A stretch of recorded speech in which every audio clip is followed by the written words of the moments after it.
I never thought that one day people would call me Claire Fraser instead of Caitriona Balfe.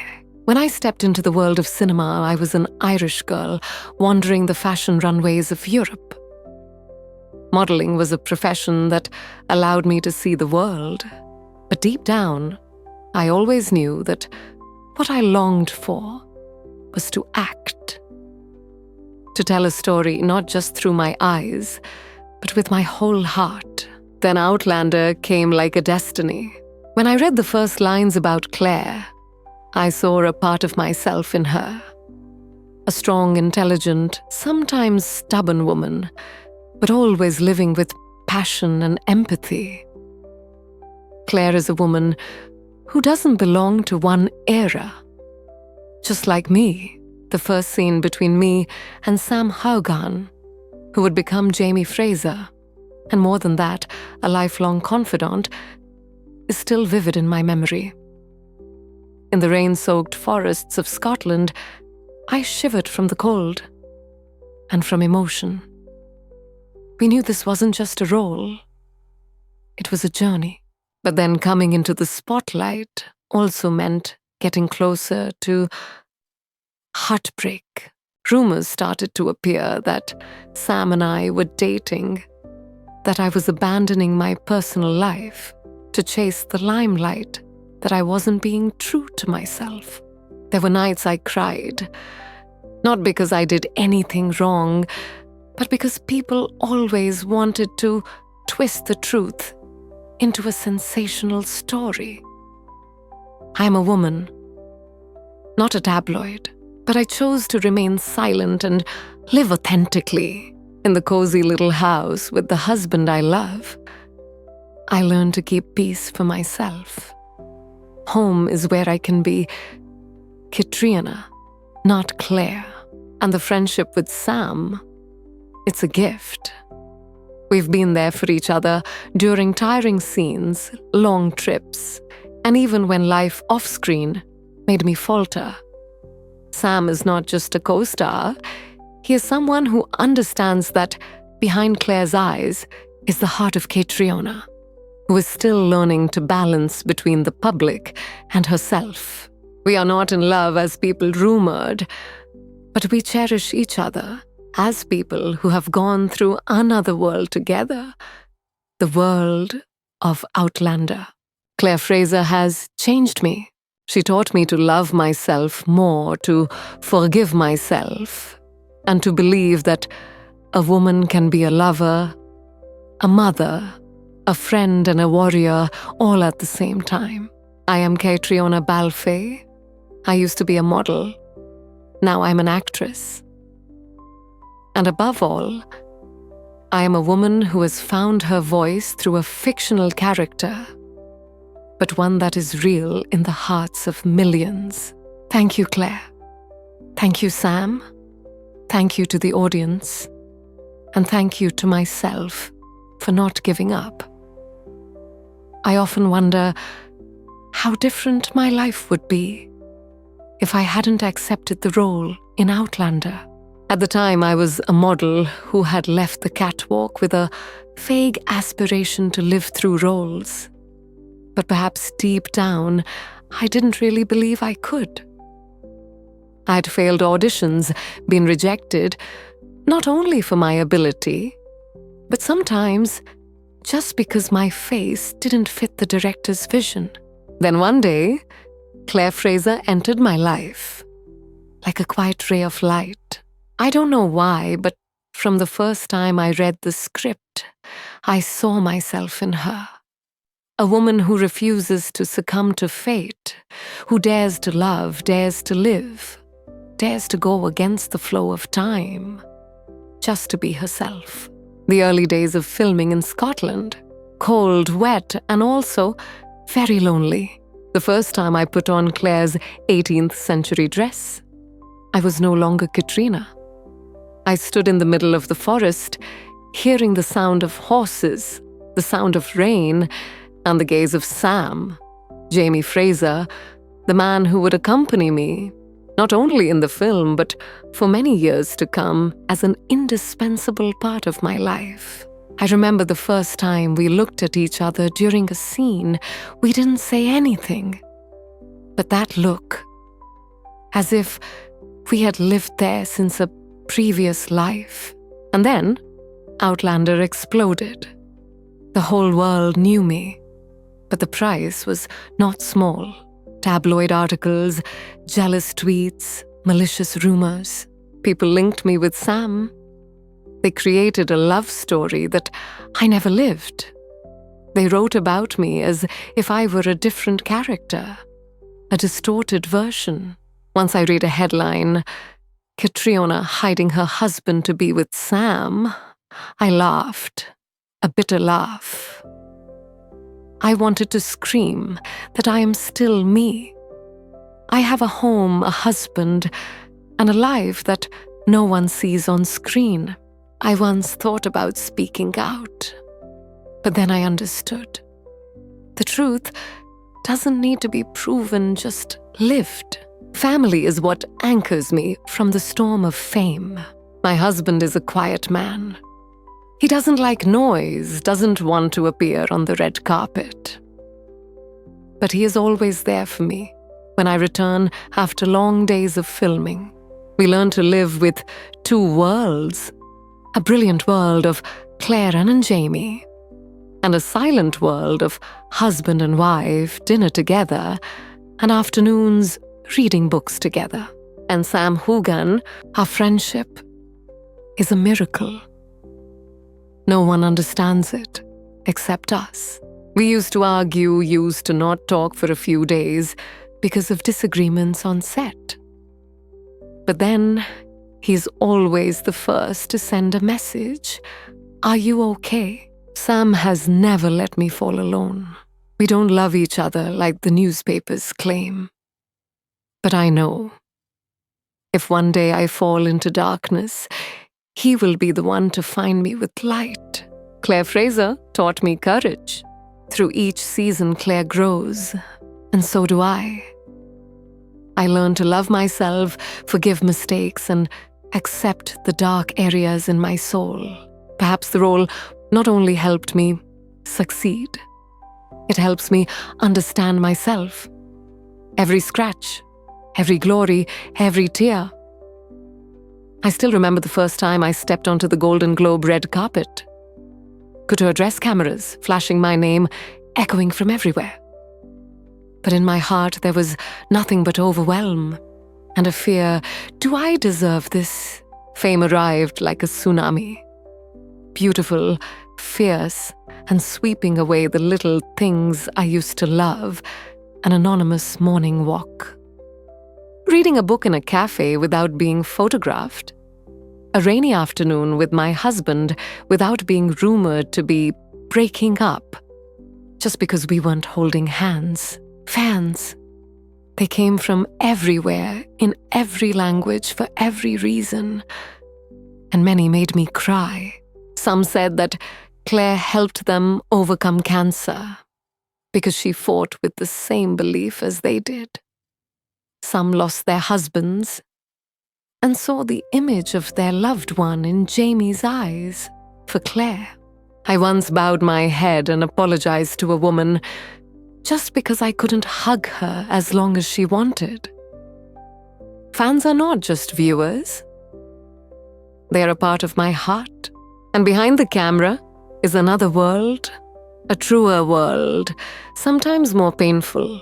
Many people don't know I once sobbed uncontrollably after a rape scene in season 1. The feeling of having my body controlled, even if it was just acting, kept me awake for 2 nights. Sam was there, not saying much. He just took my hand after the director yelled, "Cut," and didn't let go until I could stand up on my own. There are scenes that not only take away strength, but take away a part of my soul. But Claire is always worth it. Her story is worth it. Many people ask, are you lonely? The answer is yes, lonely. Not because I lack people around me, but because sometimes I feel like I'm divided into two. A Caitriona in real life, simple, quiet. A Claire on screen, proud, strong, indomitable. There are nights when I sit by the window, take off my wig, wipe off my makeup, and just want to be a normal woman. Not being compared, not being idealized, not being hurt by expectations. But I'm still here, peaceful, because I know how to preserve the sacred things. I have a husband who doesn't like social media, who once told me, "You can be Claire to the whole world, but be Kate to me." I have a small book in my bag, where I write down everything I'm grateful for every day. I have Sam, a friend who doesn't need words, just needs to be there. I have mornings walking when no one recognizes me, nights making tea myself and listening to old playlists. I have a mother who once texted me only 4 words, "Don't forget your heart." I'm still Caitriona, not perfect, not immortal, but real. And every time I stand in front of the camera, I only think one thing: she deserves to be told next. Claire Fraser, and the story of all the women who are still living bravely. Have you ever loved something so much that it becomes a part of you? But then one day you're so tired that you want to leave it forever. That's how I loved Claire Fraser. And I even thought about leaving her. It was at the end of the 3rd season, the overlapping filming schedules, the harsh weather, the heavy internal scenes made me feel like every time I stepped into the character, I was sacrificing a part of my soul. I no longer dreamed of myself. I dreamed of Claire. I no longer heard my own voice, only hers echoing in my head. And the audience, though loving, sometimes unintentionally, made me feel trapped.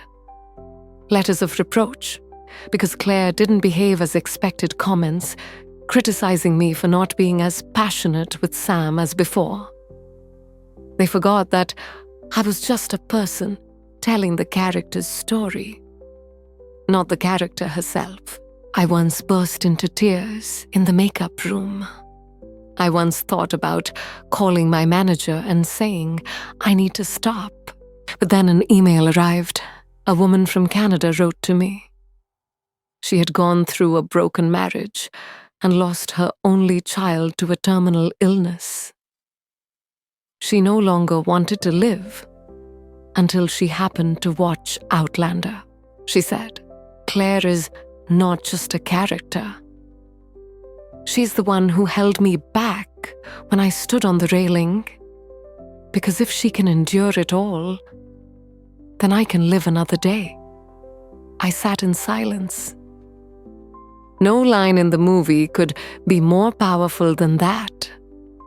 And I realized I couldn't give up Claire, not just for myself, but because millions of people are seeing themselves through her. You may think I'm strong, but sometimes I have to learn to be weak to live more authentically.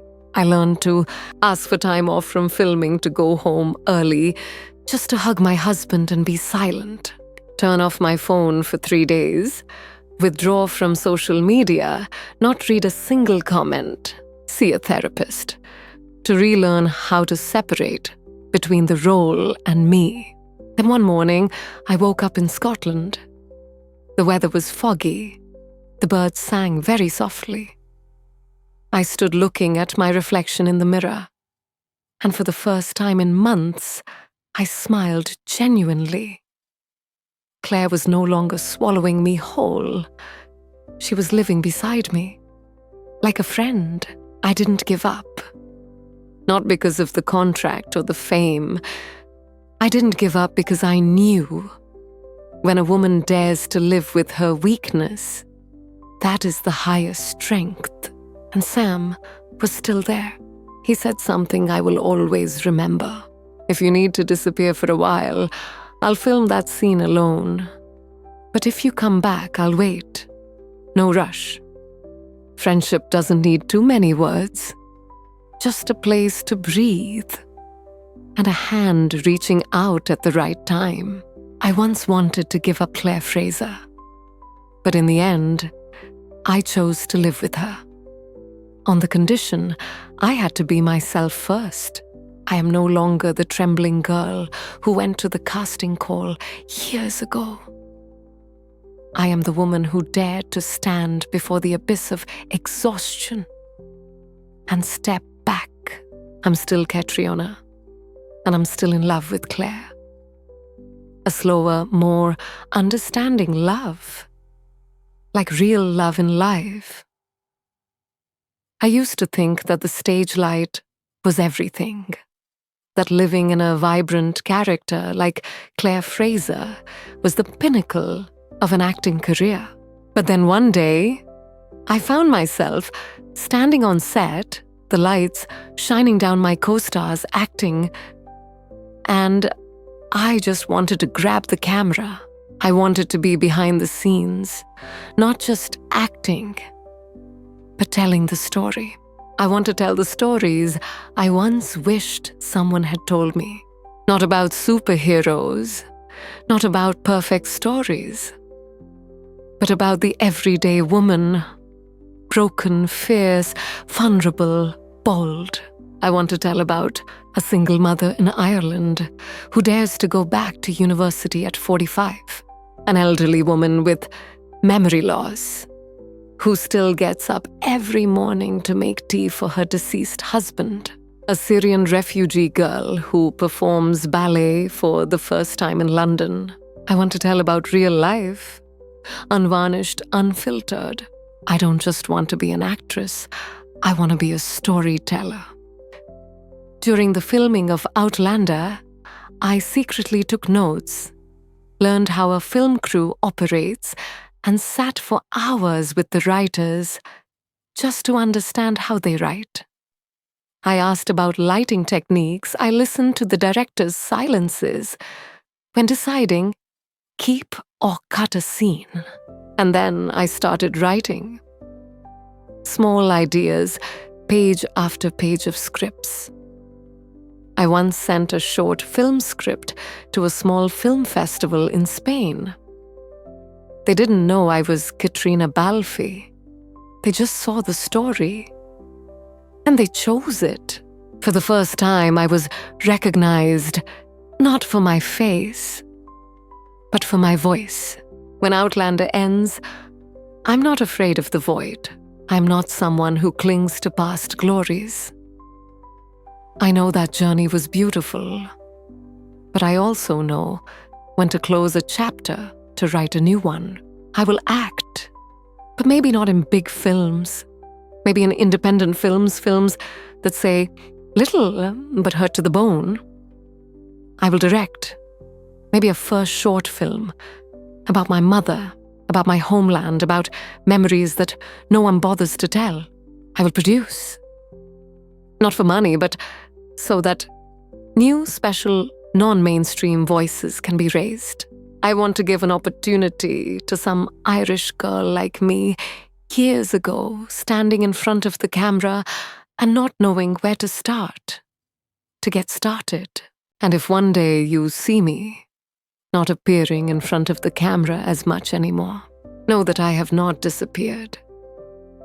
I'm just rewriting the story with my own hands.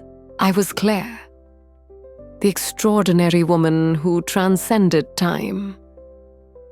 Now I just want to be Caitriona, an ordinary woman moving forward, camera in hand, heart full of untold scripts. Because there are stories that don't need applause, they just need to be heard. I don't know who you are, where you are, how old you are, or how many worries you carry in your heart. I don't know if you're going through success or failure, if you're shining brightly or trying to hide yourself from the world. But if you're reading these lines, here's what I want you to know. I used to be you. I used to be the girl standing between two choices. and not believing I was good enough to choose both. I used to be the woman who felt out of place in her body, in her reputation, in the expectations others placed on her. I used to think, if I'm not loved for who I am, but for the role I play, is that love real? I used to ask myself, if one day I'm no longer famous, am I still worthy? If I'm weak, will anyone stay? If I choose family over fame, am I falling behind? But then I learned one thing. You don't need to be perfect to be worthy. You just need to be honest with yourself. No one is strong forever. No one is a strong female lead every day. Sometimes you will break. And that is also part of the journey. You don't need to rush to success. You don't need to be like anyone else. You don't need to be loved to see your value. You just need to live right, even in silence. If you're feeling lost, please remember, no one else can live your life. No one else can tell your story except you. And even if you see yourself as small, slow, not prominent enough, you are still moving forward. I have lived through the stage lights. I have stood on red carpets and in empty rooms. I have seen admiration and also judgment. I have played Claire Fraser and been Caitriona. And after all, I only have one thing to send to you. From this heart to that heart, don't try to become someone else. Find a way to return to yourself and love that person to the fullest. To the women who are still finding themselves, you are not alone. I have also walked that path, and I believe you will arrive.